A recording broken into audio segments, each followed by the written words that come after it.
Hey everybody, welcome to the Herd Fit Podcast with Dr. Sam Rhee and myself, Coach David Syvertsen. This podcast is aimed at helping anyone and everyone looking to enhance their healthy lifestyle through fitness, nutrition, and most importantly, mindset.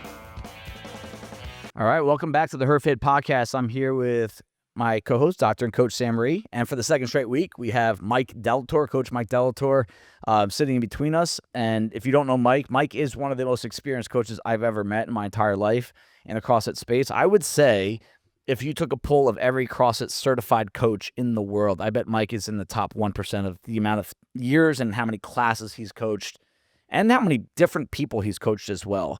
And I believe there's a wealth of knowledge inside of Mike that I'm going to try to squeeze and extract from in some ways here. To help some of you coaches out. We have a new coach starting here at Bison. We have a couple new coaches starting here at Outlast Fitness. And there's a lot of you out there that want to coach someday or have coached, and you're trying to you should always, as a coach, always try to get better. If you're ever not trying to get better, you're probably getting worse. And I think there's part of getting better as a coach is taking in content, videos, articles, anecdotal advice from people that have been doing it longer than you. Even if Mike is a different style of coach than you, there are things you can learn from him, and there's things that Mike can learn from someone that has a very different style to him.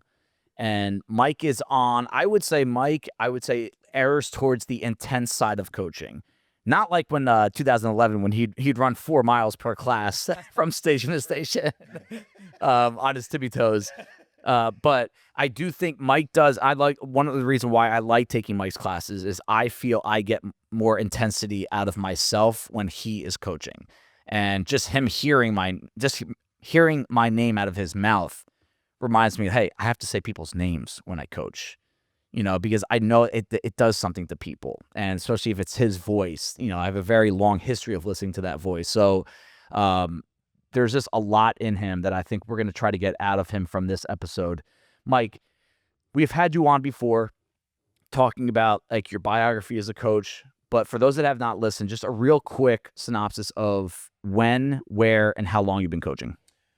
So I started coaching actually in 2000. I started coaching track and field, if you believe it or not. Mostly the field side. No. And then I fell in love with fitness, and I discovered CrossFit. At the time, I was a bodybuilder. I started coaching CrossFit in 2010, and I've been pretty much consistent with it from that point until now. I took a little bit of a break. I went into sports performance for about a year. Okay. And then I went back into CrossFit in 2017. So what got you into coaching? Was it, and be real about this, because I think a lot of coaches get into coaching because two reasons. They just like CrossFit, or they like the sport in which they coach, and they want a free membership. I think that's a reason why a lot of people get into coaching. What was your why? Why did you get into it? I actually wanted to be a teacher when I was younger. I wanted to be a teacher. I wanted to teach high school. When I started coaching track and field, I realized I'm not meant to be a teacher because, as a coach, in a high school setting, you have a good amount of control, right? If there's a child that you don't really get along with, you can kind of get rid of them, like cut them from the team type deal.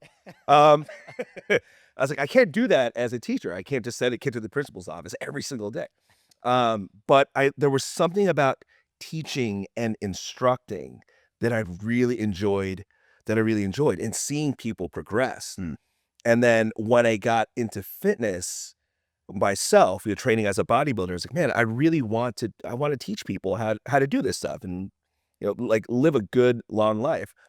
CrossFit just completely turned it around and that was like the final step, because it taught me that I had a lot more to learn. I thought I was super fit at the time, and I wasn't. I got thrashed by a workout.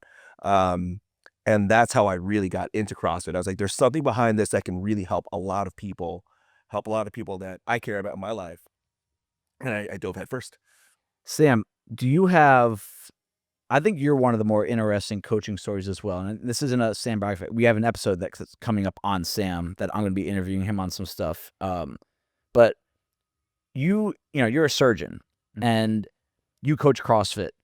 To me, I mean, I don't know. And I'm really curious to see this down the road, not open up this can of worms yet, but tying those two together, why do you coach? Like, because I'm trying to tie our 3 reasons why we coach. I'll get into mine. Why do you coach, knowing that really that's not what your career path is at all? I really enjoy helping, and it really pushed my boundaries. Let me put it this way. I do it more for selfish reasons. Okay. All right. It's not like there are a lot of ways you can help people, right? Absolutely. Yeah. And this is one way of helping, but it's the way that I can help people in a way that pushes me in a different space. Got it. Like it's such a challenge, I think, learning how to teach people to move better, to increase their fitness, to get to know them on a physiologic level in terms of what they're doing, and also mentally. Like that's the big thing. It's such a challenge when people are talking to you and like, should I do this? Like, can I switch from a band to this on the, like, how many, can I try this instead of ring roast today? And you're like, and a lot of it is knowing that person and knowing their mental sort of state and their physical state, and sort of, being that person that can really help them with that, or with their technique or anything. And every time I coach, it's been such a learning experience for me. I mean, I hope my athletes are learning too, but and so I am sort of unorthodox because I didn't come from a traditional like strength and fitness background or a physical education background or any of that. I'm just someone who comes from a completely different occupation who just moved into it. Right.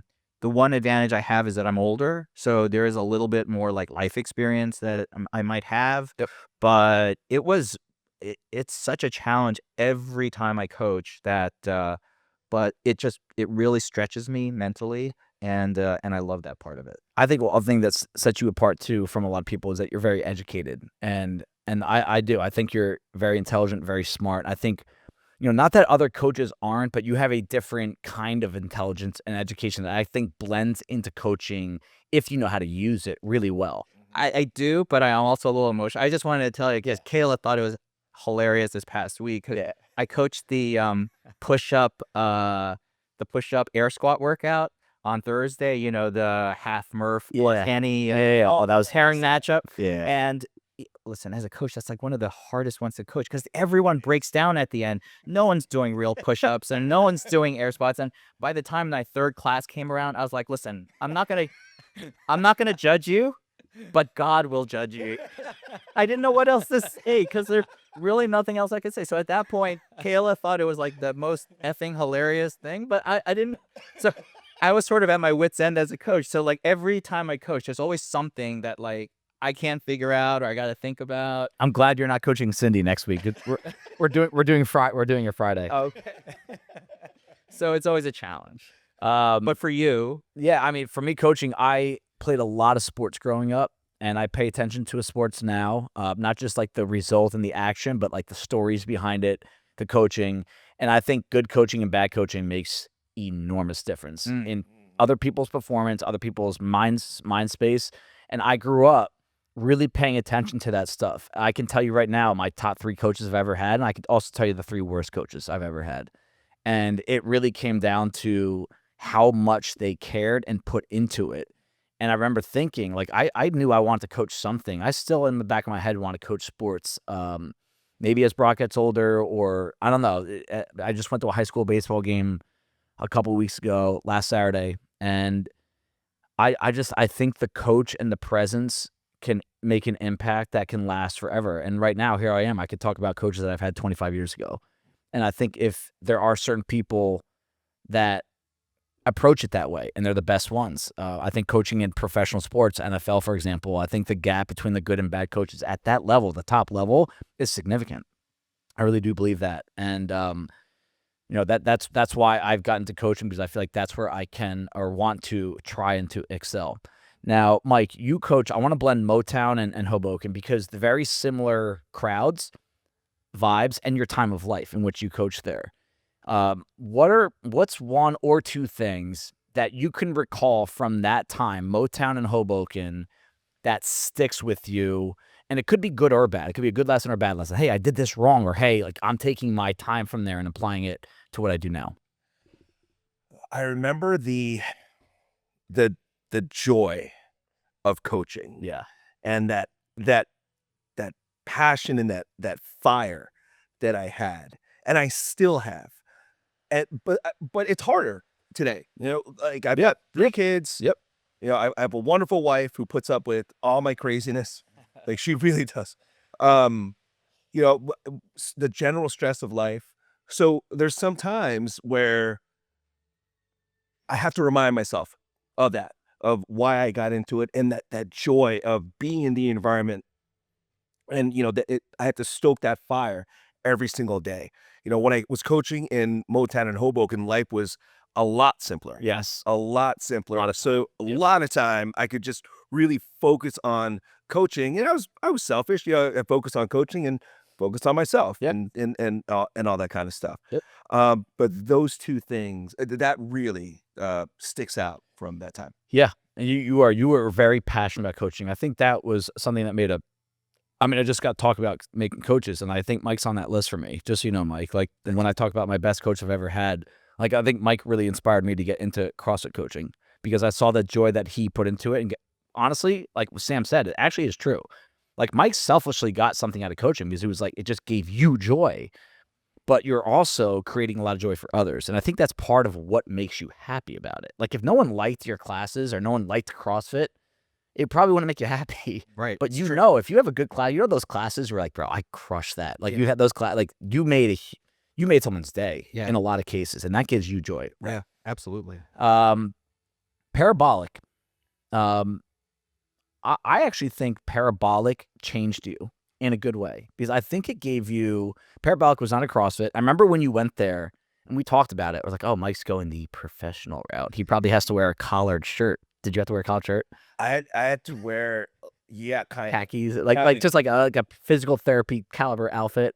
Kind of, yeah. It was kind of weird. Yeah, it was cool, but kind of weird. Good experience, bad experience. Don't need to like get into that or trash anything. And there's every place is a fit or not fit for someone else. But that had a little bit more of like a PT movement screening anatomy kind of background. But I think it actually helped you coach because I remember listening to you talk after you got out of there, warming up classes and explaining the why behind things, and it expanded your knowledge a little bit. Can you touch on that? Yeah, definitely. It definitely helped. I enjoyed my time there. Overall, it wasn't the right environment for me. Exactly. Yep. But I learned so much from the other coaches there. It was a sports performance and rehab place. So there were great physical therapists there. My buddy Joe was the one who restored my shoulders. Okay. Which is how I started learning about all this stuff. He took me, under his wing. It showed me a couple things. It showed me that number one, it's okay to slow things down from time to time, right? Like as a CrossFitter, like we strive for that intensity, right? Which is great, to a fault. Sometimes we get addicted to it, and we don't slow things down when we should. And it taught me that, okay, look, there's certain things that you need to do for longevity to maybe slow it down a little bit and make sure that you can do this for the long run. It also showed me that the general person, the everyday person, doesn't need something super complicated to get fit. And I think that was one of the things that I struggled with there and like I said, it was just a different environment. Right. But I think that sometimes as coaches, we can overthink what we're applying to people. Sometimes that's appropriate. Like if you have a professional athlete who, hey, this is their livelihood. Like you need to make sure that everything is really thought out and planned super, super well. Or that super well is a wrong term. Like just plan to a T. Like you have a schedule kind of. Right. The general person doesn't need that, nor do they want that because it can be kind of boring. So it taught me to also simplify things. Sam, this is actually something I want to ask you. You're, in my opinion, correct me if I'm wrong, but you're pretty scientific and objective, right? Like, hey, as much as possible, like black and white, right or wrong, true or false. because you're a doctor. And that is a lot of how you operate on a day-to-day basis. And just knowing some of the stuff about you outside of that career, you're very, with the technology, that this whole operation, everything here is all Sam, all these wires and sound and all the production. And Sam is just very good at having these processes done. And that's part of what I need to be better at with some of the stuff here at Bison. And that's where, like, I think Sam adds a lot of value to myself, selfishly, but also us as a business. And when you hear something like that, because I err towards more the art, the subjectivity, the adaptability when it comes to fitness, because I do agree with Mike, and this pisses off these traditional strength and conditioning coaches, that, like, I'm not very like, yes, at 10:04, eat your 4 almonds. At 10:11, have the oatmeal. At 12:04, do the Bulgarian split squat 6x4 with a 3-second tempo at 61% of your 1 rep max, and then go do a 4.5-minute rest. Like, I don't think like that, and I don't think it's necessary. And like Mike said, I think it kind of gets people away from what we want them to do and live healthy, fit lives. Where do you find the blend of the two? It's really hard. I go back and forth. I remember when I first started coaching, someone gave me feedback. You don't really talk enough to the people doing scaled movements. You're sort of catering to the elites. And I was like, wow, I didn't even realize that.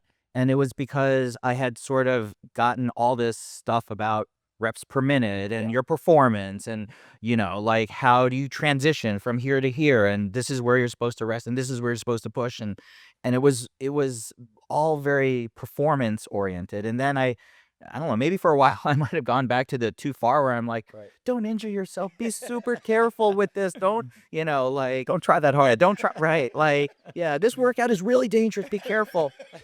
Like, so I might have kind of so I'm kind of like going, like, I'm trying to find that nice The blend. where, like, I want people, because I like I said, I love CrossFit. I love the performance aspect of pushing yourself. But then I also realize, like, I will come in because I'm a Thursday coach. So I also see the people come in and are like, boy, those 60 toes to bar on Tuesday really jacked me up. And I'm like, okay, well, let's see what we can do here and try to figure things out. But then, like, sometimes it works, and sometimes they're like, oh, you know what? I felt better, so I just wanted to push. And I'm like, well, then what were you so worried about in the first place? Or, like, so it's that is where being a super skilled coach is where I keep pushing towards, because finding that right blend is so it takes so much skill from a coach, and that's what I'm working on every week, basically. Yeah, relationships and culture, they're never going to be clearly scientific and objective. It's too different from person to person, and that is really what most CrossFit gyms or gyms Outlast, they're built on culture and relationships. And that is where I think it's difficult, but I think that's where you just have to have your finger. And I think you're approaching it the right way is you're critically thinking. You're thinking about different perspectives. You're thinking about different ways to challenge yourself and others.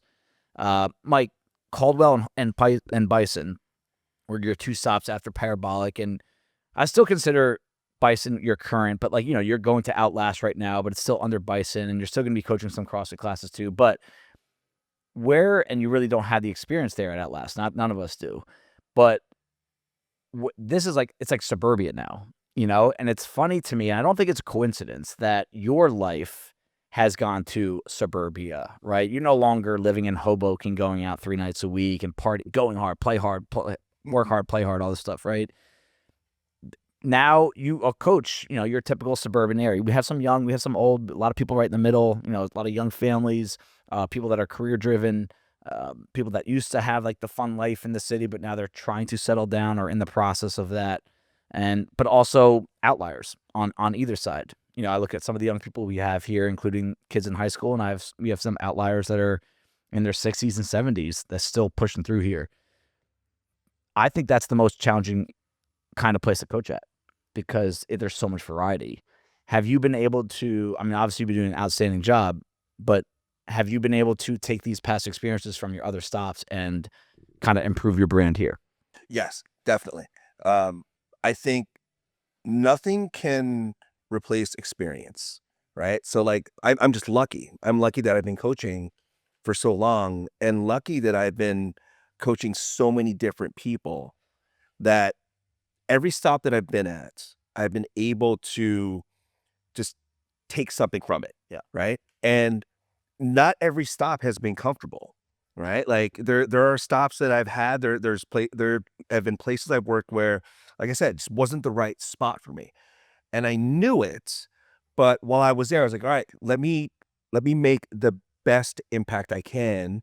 And from my experience, from my perspective, let me take and learn as much as I can. So being in all these different environments, Motown and Hoboken especially, where like everyone when we were there was like super young and like type A, like go get it, intense, right? That's pretty fun. Miss those days. I did. You guys were a lot younger. It's just so much, life was so much easier. So much easier. And then moving to suburbia where you have generally like an older population with what we talked about, like more stress, more outside influence of man, they can't get after it maybe quite as hard. And maybe they played sports when they were younger. They're a little bit more beat up. Maybe their kids kept them up all night until they only got 2 hours of sleep. Yeah, exactly. Amen. Exactly. Yeah. Thank you, Murphy, for your molders coming in. So having been at all of these different places, I've been very lucky to take those experiences and translate them here. And it's, like I said, it's just kind of luck of the draw. It's just, you can't beat experience, you know? Yeah, you can't. And I think one thing experience gives you, and I feel like I've hit this point. I feel like I started feeling this way last year, maybe the year before, that I'm not surprised by anything anymore at the gym. Like nothing catches me off guard. When I see someone walking towards me to talk about something, I almost can speak for them. Like I already know what they're going to say. And it's partially knowing the people, but it's also even drop-ins, like certain drop-in situations, like could talk to someone for about 30 seconds and know exactly how this is going to go. Now, when will this happen? Because I'm not even close to where that's going to be for me. And this is where I've talked to Liz about this in terms of like her rules of how many classes people have to coach. And like, you know, we've massaged this idea, like, is this too much? Is this too little? And she says the only way a coach is going to get better is with experience. Yeah. And if we keep letting them not coach that much, take off whenever they want, not coach a lot of classes, not coach tough classes either, they're probably just not going to get better. Right. And I actually have coached less classes in the past 3 months than any time period since I started coaching CrossFit. Because as we're building this, as we're all like this, we really took them off the schedule. People are like, oh, I do not coach anymore. But that is, and I can tell when I go coach a class now, I'm like, ooh, I'm a little rusty. Like a couple, like just like little brain farts that I would never mess up. And I don't even know if the class notices. They probably don't. No, I don't. But in my head, I'm like, man, I have to like I have to like almost refocus. And that comes from so much experience of coaching. How many hours do you think you guys have coached each? I've done some math. Really? How many? Like 15,000 classes. I was guessing maybe 10,000. Yeah. But I think 10,000 probably a few years ago as we were moving over here, because I coached a lot of Hoboken. I coached 30 to 40 classes a week when we opened here. I mean, it was a lot. My first few classes, I probably was coaching over 1,300 classes a year. Is that what you need to become, like, quote, an expert? Yeah, they say 10,000. I mean, you're well above 10,000. I guess so. My math, so I don't. Well, you also, I mean, I think Hoboken and Caldwell used to bury you with just too many classes. That was one thing we changed about Mike when he came over from Caldwell. I think you were, I actually remember, I think it was 25 classes a week. It was a lot. It was just too many. No, and like, honestly, I think the number for a coach should be anywhere between, a full-time coach should be anywhere between 15 and 19, like somewhere in that range. 20 is like if you need it. But 15 to 19 is where I think a full-time coach should be. And not A, business-wise, but B, for them to make sure they stay on top of their game. Yeah. I also think it's really important to coach different classes too, but that's another discussion. Sometimes that's not logistically possible, which is okay. Embracing change, because you're taking on another change, Mike. And I actually think the best version of Mike is when he gets like that, like, here we go, new spot, let's go. Like, I remember your first class, I remember videotaping this, your first morning at Bison in 2019, he was a 5 a.m. coach. And anytime someone would walk in, he'd greet them and give them a hug. And people were like, who are you? And Dave Vogt, I remember, messaged me after that first 5 minutes. He goes, what an addition. Like, his energy was awesome. And I think that's like anyone, when there's something new, you're excited about it. Right. The real challenge is a year or two in, when you start having those bad days and you're not motivated, you still have to coach at a high level.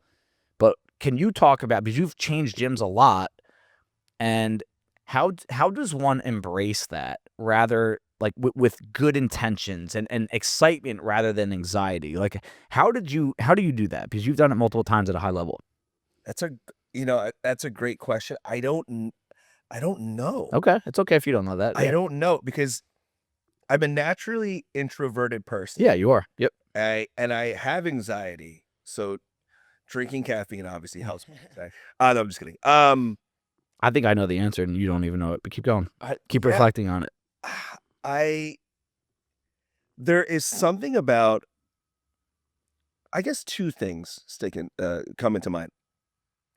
There's something about going into a new place and knowing that, hey man, like, you've got this responsibility to uphold what the current coaches and community have established. Like, that's a huge responsibility, which, yes, can be scary, but at the same time, I think it's kind of cool. I don't know. I just, as introverted as I am, I do like talking to people. You do. It's weird. I think one of your greatest traits, and I told you this before, I've had other people tell me this too, that aren't connected to you in like a friendship kind of way.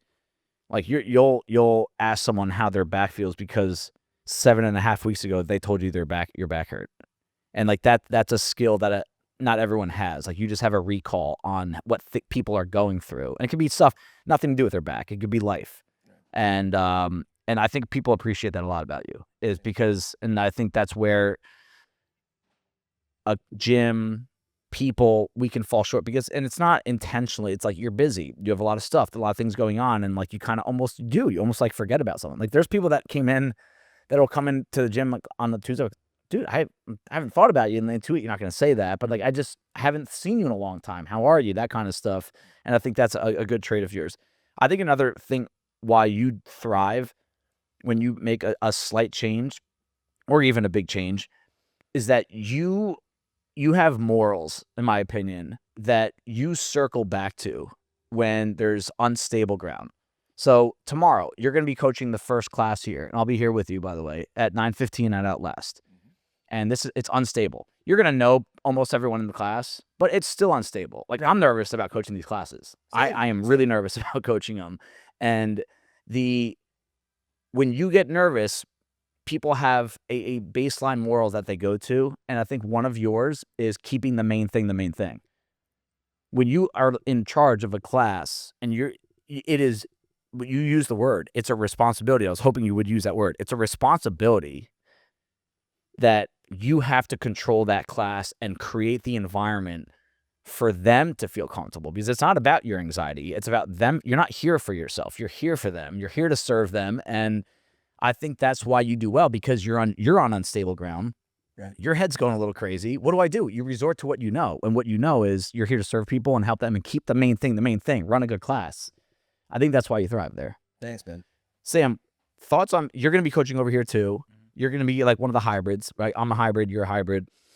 Do you have are you circling back to some of the experience that you had as a new coach at Bison? Or like, does that experience help you? Like, are you more confident walking into this, even though it's slightly different workouts? It might be some different people. Can you walk into this with more confidence because of what you've done at Bison? Yeah. I mean, obviously, having coached for a couple of years now at Bison, I'm definitely a better coach in general now than I was 3 or 4 or 5 years ago. But I would say, just thinking about the layout, the logistics, the programming, it's really, you can't take the same approach as a coach. And Right. I'm a little worried because I don't know how that's going to play as a coach. Like, I'm going to have to just get some classes under my belt. Come take a class or two. Yeah. And also just sort of get going. Like, I think it's not hard, and I've realized this with just coaching in general, to coach a class. Like, it's really hard to coach a completely terrible class. Right. Like, everyone I've seen, even on their worst day, like, everyone has up and down days. Like, I've taken a lot of classes, and I've had coaches that were not on their best, but it was still acceptable. Right. It was still satisfactory. Right. And that is, and I've had a bunch of classes like that with a bunch of different people just because of whatever. And so, and me too, I've coached classes and I know afterwards, it's like, ugh, that was acceptable. That was satisfactory. But my goal is always like, how can you get to that point where, like you said, an athlete sort of feels like you met or exceeded their expectation for that class.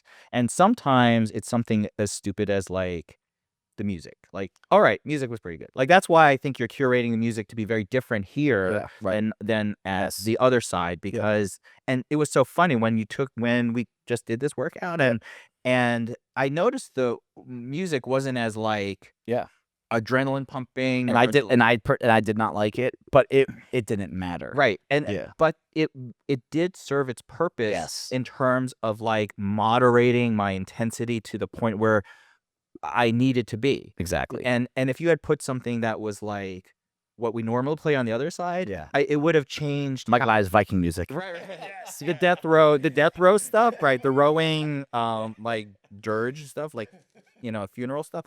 It would have been different. And so the fact that you have specific music, specific experiences as a coach, you are going to be part of that. And so that is where I have to learn to calibrate myself into that experience. And that's going to be a challenge. It's going to be a challenge. And like, it's like, just follow like what we've done, and what I know you'll do is just keep the main thing, run good classes, help the people out. Last thing here, I've been writing a lot, just for myself, and I'm putting together, because we've had a lot of discussions. I've talked to our staff more than I ever have about big picture stuff lately, owners as well. And one thing I'm working on right now is like, I have it already written down, but I'm just trying to modify so it's easy for other people to read if they want to read it, is like, what is the vision of the place and how do you execute it? Like, what am we actually trying to do? And it goes much deeper. It's pages than want to help people, right? That's the easy answer that I would tell someone walking down the street. And one thing I wrote down that I circled that is making so much sense to me, and I want to challenge all of us, and I want Mike to reflect a little bit, and we'll wrap it up, that we are very used to building a culture through fitness, right? Like, that's how we all come to the workout, stay for the community, that kind of thing. We go through nasty workouts and sweat our ass off and hot, especially CrossFit Hoboken, and our hands are bleeding. We're lifting weights to max. We're screaming. Our shirts are flying off. And then that builds the culture, right? What I want to do now, especially here at Outlast, but this might even be a long-term thing, is build fitness through culture. So like, you build the culture, you build the community, you create relationships, and then from there we try to get fit together. And because I think it's a lot more sustainable, and I also think it's a lot easier and more welcoming to people that come in and see us from the outside. Or, we have athletes running up down the street, like, Reno, how jacked he is, and Amy Edelman, and just like, and Alex trying to like, run it, like, and they'll drive by that and they'll be like, yeah, I'm good. I'm never going there because I'm intimidated. Those people look so fit. But if you can get people to start really coming together and being friends, no matter what you look like, no matter how intense you work out, you build a culture, you build a community, then we get fit. That is where I feel like there's a shift coming, and Outlast is going to be part of that. Can you see that, Mike? Can you see that vision of that is going to be the requirement? And that might actually sound really unattractive to the people that want to go crazy with their workout regimen. And we will support everyone that goes crazy with their workout regimen. I think I'm crazy when I really want to work out hard. But you don't want those people feeling judged either. Right. You want them to be a part of the culture. You want them to find their circle. Can you see that blend, the difference between the two? Yes, I can, because it's something I remember reading this a few years ago.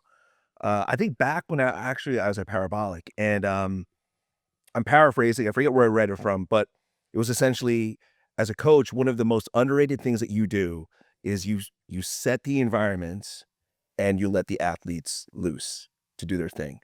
I'm like, that's really interesting. Because yes, as coaches, got to make sure everyone's safe, especially with the CrossFit background, like technical movements, we got to teach all that stuff, blah, blah, blah. But it is a cool thing once you get everyone going, you have the music going, you've set the tone for the class, you let the athletes loose. There's days now I don't say too much. Right. Yeah. I don't yell too much in the middle of a workout. I'll yell encouragement, to keep things going, but you set the tone and you let it ride.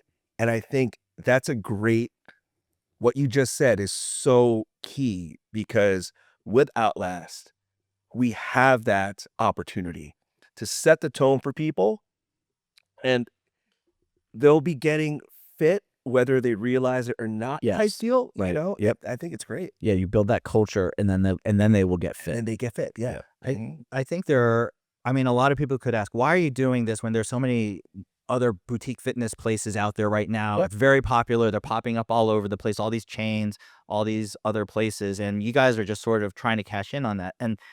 And I would say we're different for two reasons. One is I think the programming is going to be better because we're coming from a CrossFit background. Agreed. Yes. And then the second thing, which is even, as important, if not more important, as you mentioned, is the culture and community.